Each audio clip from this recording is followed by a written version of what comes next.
Hello, Episcopal Diocese of Pennsylvania. My name is Jen Tucker, and I'm excited to share this online tutorial with you about measuring traffic on Facebook. Many of our churches are streaming services on Sunday and during the week and want to understand what likes, comments, engagement, how many people were actually watching the service. This tutorial and the documentation we've created will help you with that. If you have any questions, please do not hesitate to reach out to me. Thank you. So welcome to our 10-minute tips videos. My name is Lindsay Lee, and I am a content marketing consultant with more than 10 years of experience in social media messaging. What we're going to go over today is specifically around measuring attendance with your online videos on Facebook. We're going to discuss issues such as average time watched and what to count, what your reach means, how to gauge your engagement, and if you want to dig into the details on your demographics. So without further ado, we're going to go straight into our demo. Okay, we're going to go straight to the Insights tab of your church page on Facebook. And then we're going to go click on video so that we can view the video content and data that we want for a given time frame. You can select and view how your videos performed day by day, over the last week, 28 days, or custom time, which is what I'm going to do today because I just want to demonstrate how the impact of online church is obvious to see when you look at your video view. So, you look back in March when online church wasn't really a thing, and then you can just see a really big spike in audience retention and video performance. And then also, I wanted to note this time period because we had Easter in April, if you can remember that. And there is a huge spike in viewership and engagement with the content that was produced at this time period. So this is a nice quick glance at how your videos are performing over a period of time. You can also go in on a video by video basis and grab some key data that you'll want to track and keep an eye on as you go through your tracking spreadsheet, which we'll get to in a few minutes.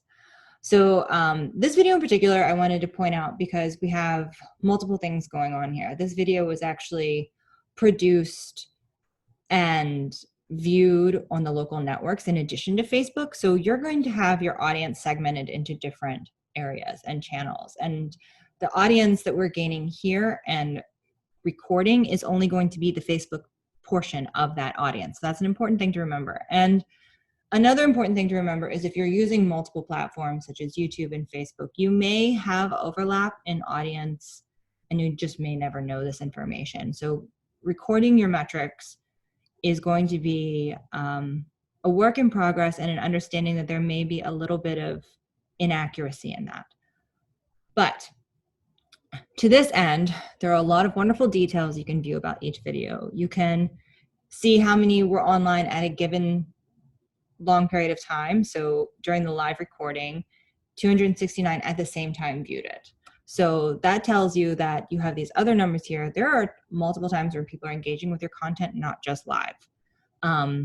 You also have these three different view times, and that's what I wanted to point out again, that the 1 minute view time is really the data that you want to hone in on for tracking your attendance. And that is because anything under a minute is not really engaging your audience. And you don't know why they've clicked off, but you do know they've no longer stayed with the video. So this is the number that is probably going to give you the most information and accurate count of your audience that you're going to get online. And I also want to caution feeling any kind of way about how long people view your videos, because when they're on social media platforms like Facebook or just viewing it in a browser like this, they're going to have a couple of things happening in their lives. Not only whatever's happening in their house, but they're also going to have notifications. Maybe somebody's going to pop up a message and talk to them. Maybe their email is going to ding them and tell them they have something else going on.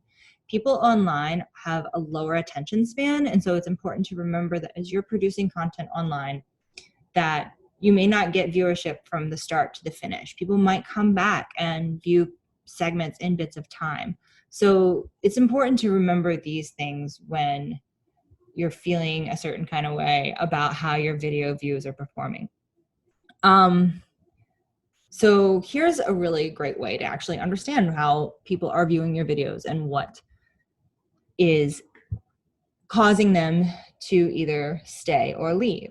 Your retention will show drop-offs when people are no longer engaging with the content. And you can zoom in and actually see second by second where people might be dropping off.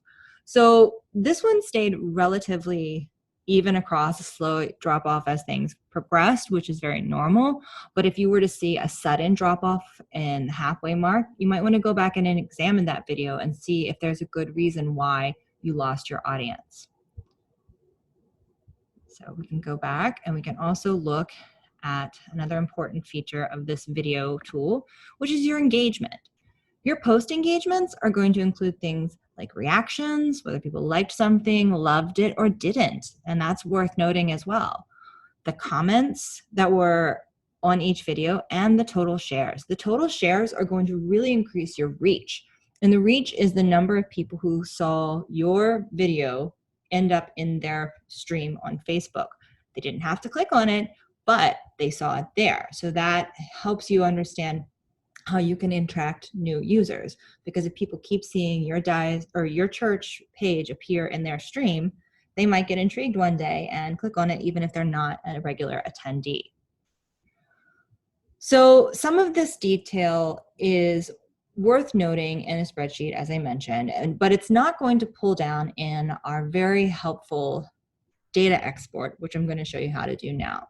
So you're going to go back here and go to your overview tab and click export data. And you're going to select video data and then the date range that you want to export so that you can start cataloging that information. The information that comes down from Facebook is incredibly daunting, to say the least. There are numerous cells of information, numerous tabs at the bottom. The good news is we're really not going to use most of it for our tracking. What we do want to grab in the first tab under column B is the permalink. This is the direct link to your video content. Copy that. We'll paste it into our lovely template. So that's our URL to the video, okay? The next block we want to gather is our service details, date and time. Another point of reference, another useful way to remember what we were talking about. So that is column G. That is the time posted. For our records, we are recording at least 1 minute for our viewers for attendance. That is column V. Now I have taken the liberty of highlighting this column for myself so I can make this faster for you. So I can grab that. And then the last thing that we're going to grab from this sheet that is important for tracking is our reach. And the reach, again, I know I messed that up.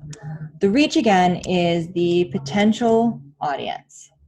This is when your users or your congregation shares your video and it displays in their friends' feed. All of these extra people could come across your content and could one day interact as a member of your congregation. So that's all we're going to grab from this tab. The next tab we need is the lifetime post stories. Now this tab does not actually display in the direct download from Facebook next to the video metrics. I moved it over, again, just for reference. But this is where we're going to grab our comments, likes, and shares. We're going to capture those so we can understand how details like how long a video relates to how many comments we have, or which video had the most shares, and did we have a large number of reach as a result. It should be, but you never know. Kind of depends on who shares that information and what their personal audience is. Now, another thing I also want to point out are some of these empty columns here. These are the ones you're going to have to manually add if you want to track them from the videos themselves. And this is going to take some time if you are doing 30 videos at once. But if you're maintaining this spreadsheet week by week It's going to just be a process of a few minutes of your day to catalog this information. And I would recommend definitely waiting a few days after you post a video, because what is important to remember is live views are not going to capture your entire audience.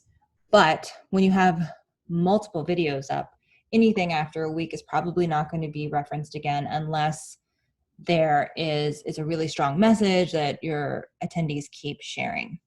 So once you have all this data in your spreadsheet, you can start benchmarking and see how you're doing, performing week over week and month over month.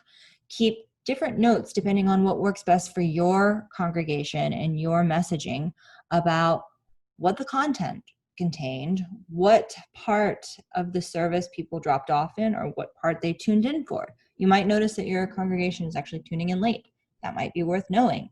So you'll be adjusting based on the information, but you'll have actual data to base that information and adjustment off of. In summary, there's a lot of information you can gain from the video details and metrics that is provided directly to you by Facebook.